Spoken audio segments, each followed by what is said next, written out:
बार हमारा रैली हुआ है, हम सब का, ये मेरा ही नहीं, मोदी जी का है, धामी जी का, आप लोग हर एक व्यक्ति का है।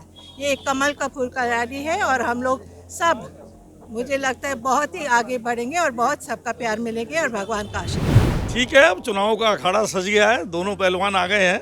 निश्चित रूप से हमारी विजय होगी। जो उत्साह सब में दिखाई दे रहा है, हमारा नेतृत्व, हमारी नीति, हमारी नीयत, उसको जनता ने देखा है, परखा है और जनता हमको पूरा आशीर्वाद देगी। आज जो टिहरी श्रीमती माला राज्य लक्ष्मी शाह जी के नॉमिनेशन में जो कार्यकर्ता और देहरादून का जो हजूम था, उससे लगता है कि हम टिहरी सीट को जो है ऐतिहासिक जीत के साथ जो है हम इसको दर्ज करेंगे। और मुझे लगता है कि पूरे देश में इस समय मोदी जी की लहर है।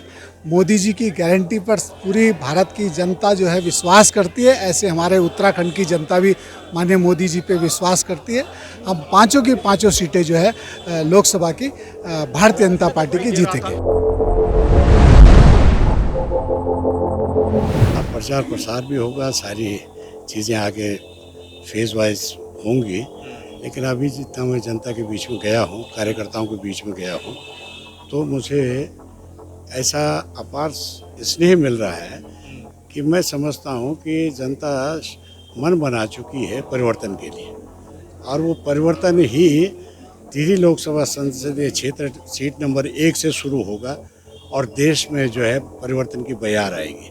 और ऐसा लग रहा है कि देश के अंदर जो है इंडिया अलायंस की जो है गवर्नमेंट बनने जा रही है और जवाबदार और जिम्मेदार गवर्नमेंट बनेगी।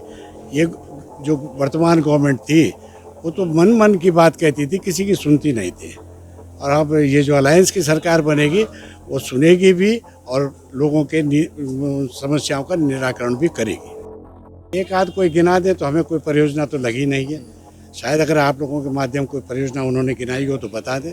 टिहरी डैम 2005 में लोकार्पण हुआ, वो भी कांग्रेस की गवर्नमेंट में हुआ। मनेरी भाली फेज़ 1 हुआ, मनेरी भाली फेज़ 2 हुआ, कोटेश्वर दाम हुआ। कौन सी योजना आई? टिहरी लेक जो है बनी, आज भी मास्टर प्लान उसका 10 साल में नहीं बन के तैयार हुआ।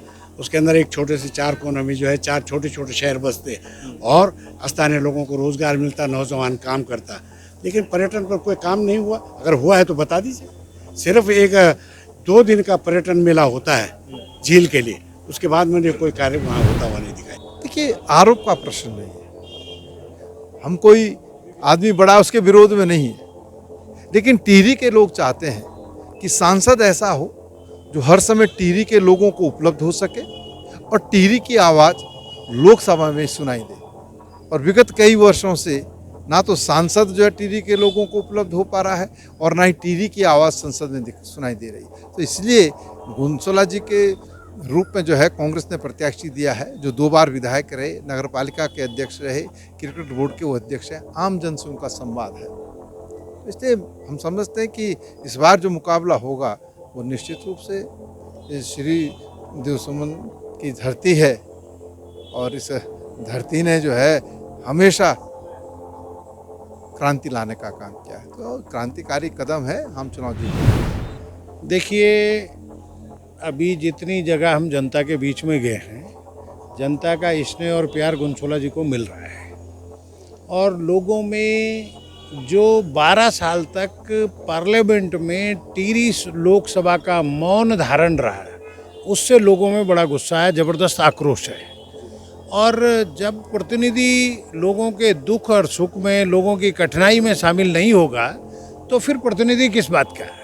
इसलिए लोगों में ज़बरदस्त गुस्सा है कि ना पार्लियामेंट में कुछ बोलती है, ना यहाँ की समस्याओं का समाधान करते हैं, ना जनता के बीच जाती है।